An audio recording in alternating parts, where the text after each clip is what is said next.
Hello mga ka-auto, this is Engineer RK from Home Automated PH and nandito po tayo ngayon sa Ayala West Grove Subdivision, Silang Cavite. And sa ating likuran po, yan na po yung ating gate no, na naka-install na and i-convert na po natin siya into a smart gate. So kasama po natin ang ating team to support. Samahan niyo po kami sa progress.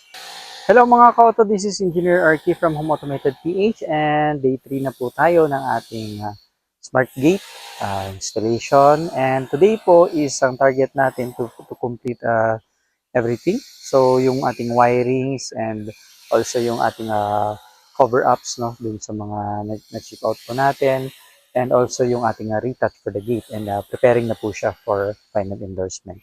Then samahan niyo po kami at ang ating team. So let's go.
Hello mga ka-auto, so yan, project update po tayo.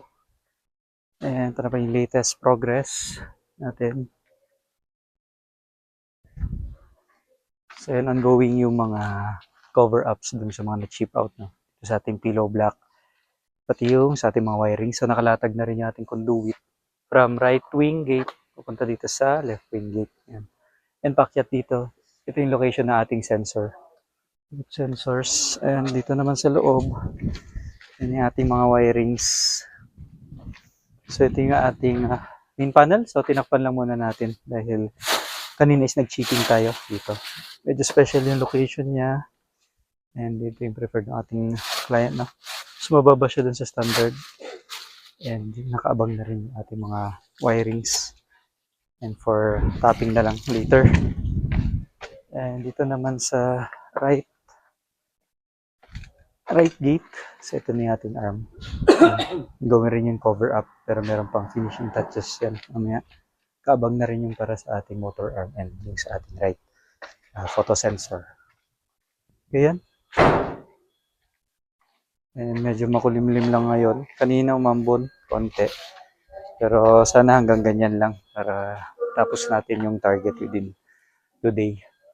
And kasama rin yung ating paint retouch no mamaya. So very critical yung yung panahon pagdating sa painting. So need natin is as much as possible tuyo. Pero tingnan natin later. Okay?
Hello mga ka-auto, so yun, ending na tayo sa ating day 3 and completed na yung ating installation ng ating smart gate, activated na rin yung ating system.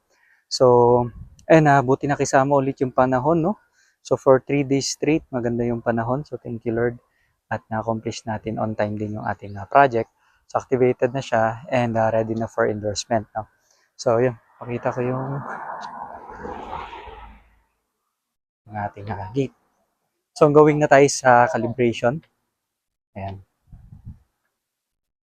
Okay. Ayan. So, test ng ating kasamahan. Ating gate. Ayan. So, yun yung kanyang closed state. So, papansinin nyo is, and moving na yung ating smart gate. Activated na. Okay, so, double swing po ito. So, left and right, simultaneous po yan mag-open. And kung mapapansin nyo ating flashing lamp, yan, nakasync po siya dyan. While active yung ating smart gate or ongoing yung kanyang operation. And mag-stop rin po to kapag naka-full open na po siya or naka-full close. So, yan po yung kanyang full open. Okay. And yan naman yung kanyang closing. Okay.